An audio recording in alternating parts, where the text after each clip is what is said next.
नाज़रीन अस्सलाम वालेकुम, मैं हूँ इमरान वसीम और मेरे साथ मौजूद हैं सीनियर सहाफ़ी फ़याज़ महमूद।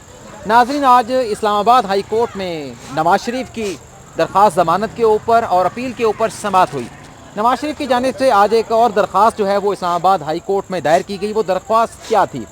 इसके अलावा नासिर भट्ट के वकील भी अदालत में आज जो है वो बाहें कस कर पेश हुए और काफ़ी सख्त किस्म के उनकी जानिब से दलाइल दिए गए, जिस पर जजेस की जानिब से काफ़ी रिजर्वेशन का, तशवीश का इजहार किया गया। वो भी जानेंगे इससे।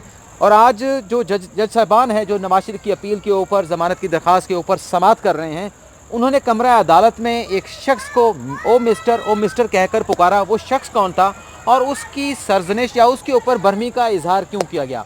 तो ये जानेंगे। इन सवालात के जवाब जो हैं हम फयाज़ महमूद थे। तो फयाज़ सर, ये बताएं कि नवाज शरीफ की जानिब से आज कौन सी दरख्वास्त दायर की गई? एक मिनट रुकेगा, लेकिन आज नवाज शरीफ अपने एक बात से मुनहरफ भी हुए हैं कि उन्होंने जज अरशद मलिक के साथ अपनी ख्वाहिश के ऊपर कोई मुलाकात नहीं की। वो बात भी इनसे जानने की कोशिश करेंगे। तो फयाज़, आज की कार्रवाई में क्या हुआ? इमरान, नवाज़ शरीफ के जहाँ पर मुनहरफ होने की बात है तो वो मेरे ख्याल में मुनहरफ आप नहीं कह सकते, क्योंकि कभी भी नवाज़ शरीफ ने या उनके जो लोग हैं उन्होंने ये कभी नहीं कहा कि उन्होंने ख़ुद से मुलाकात की, बल्कि उनका क्लेम यह है कि अरशद मलिक ने उनसे मुलाकात की और ये उन्होंने अपनी पिटीशन में भी कहा है। तो आज नवाज़ शरीफ की दरख्वास्त पर समाअत थी। ये मुतफ़र्रिक़ दरख्वास्त दायर की गई थी। मजमूई तौर पर नवाज़ शरीफ ने इसमें 23 नुकात उठाए थे, जिसमें उन्होंने कहा था कि नासिर भट्ट ने उन्हें कहा था कि अरशद मलिक उनसे मिलना चाहते हैं और वो माफ़ी मांगना चाहते हैं, जिस पर नवाज़ शरीफ ने अपनी दरख्वास्त में दावा किया है कि मैंने उनसे कहा कि मुझसे नहीं बल्कि आप अल्लाह से माफ़ी मांगे। लेकिन बार बार के इसरार पर, अरशद मलिक के इसरार पर उन्होंने मुलाकात की। देन उन्होंने कुछ इन्फॉर्मेशन शेयर की। नवाज़ शरीफ ने अपनी वो पिटिशन में लिखा है कि वो उसको डिस्क्लोज़ किसी भी फोरम पर नहीं करना चाहते। ये नवाज़ शरीफ ने क्यों कहा, ये तो उनका हो सकता है कोई सियासी एक दाव हो, लेकिन उन्होंने साफ वाज़ेह तौर पे इनकार किया है कि वो किसी उस इंफॉर्मेशन को डिस्क्लोज़ नहीं करना चाहते, क्योंकि वो बहुत ही सेंसिटिव नौइयत की इंफॉर्मेशन थी। ये हम नहीं कह रहे, बल्कि नवाज़ शरीफ की जो एप्लीकेशन है उसमें ये दावा किया गया है। और साथ ही साथ जो मेन नवाज़ शरीफ का जो इस एप्लीकेशन का इसका कर्क था वो ये था कि वो चाहते थे कि 5 जो विटनेसेस हैं उनको कोर्ट विटनेस बना लिया जाए। नंबर 1 नासिर भट्ट, जिन्होंने वीडियो रिकॉर्ड की थी, ऑडियो रिकॉर्ड की थी।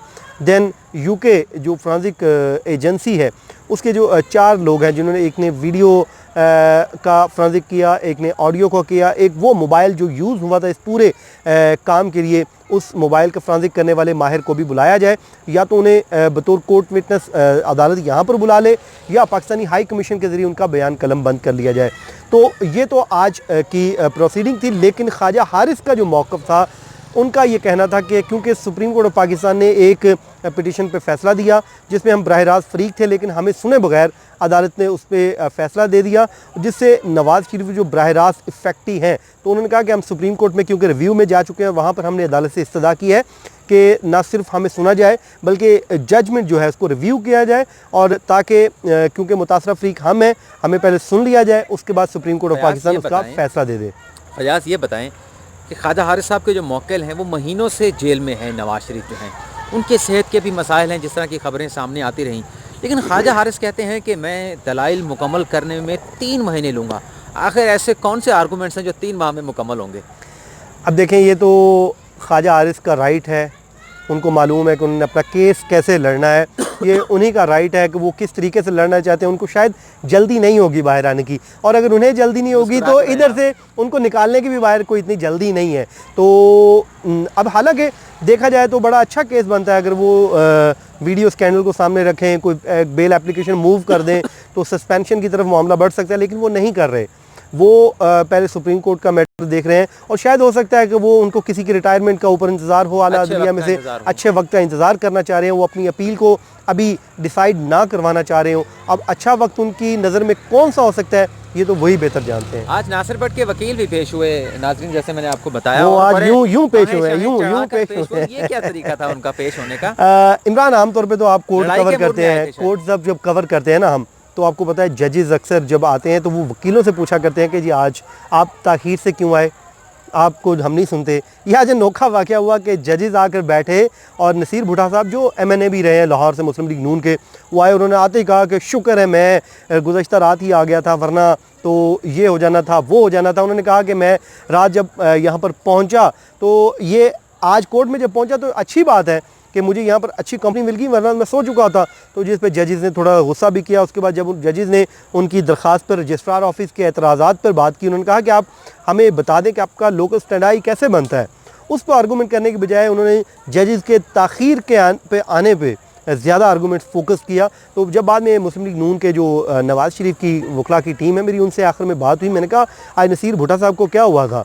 वो कहते हैं हम खुद हैरान रह गए कि ये क्या कर रहे हैं, क्योंकि कहते एक वक्त ये आया कि हम उठकर कहने लगे थे कि आप कानूनी निकात पर बात करें, क्योंकि शायद उन्हें भी अंदेशा था कि शायद ये उनका केस भी ख़राब हो रहा है।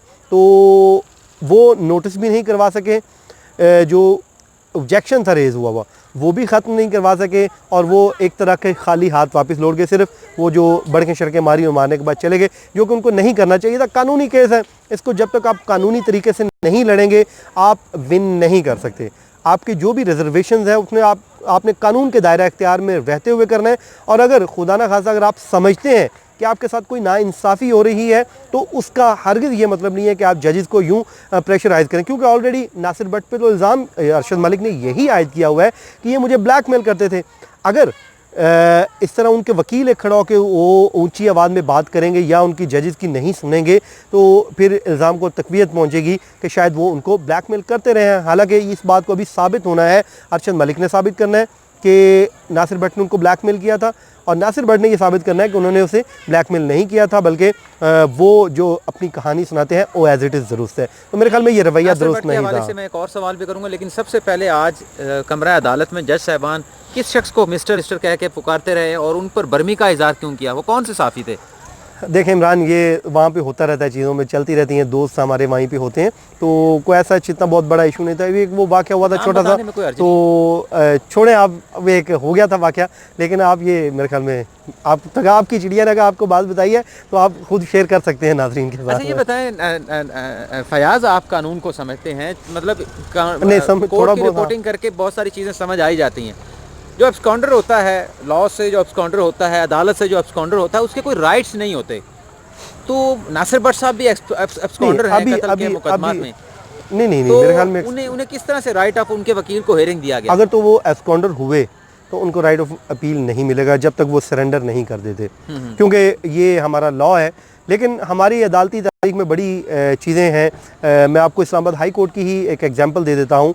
शर्जील मेमन साहब वो इश्तिहारी थे, वो बाहर बैठे हुए थे। अचानक एक दिन उन्होंने अपने वकील के ज़रिए एक बेल एप्लीकेशन मूव की, ऑल दो कि वो हिफाजती ज़मानत थी कि एयरपोर्ट से वो मुतलका कोर्ट तक जाना चाहते हैं, लेकिन आपको मालूम है कि ज़मानत नहीं हो सकती थी, लेकिन उनको मिल गई थी।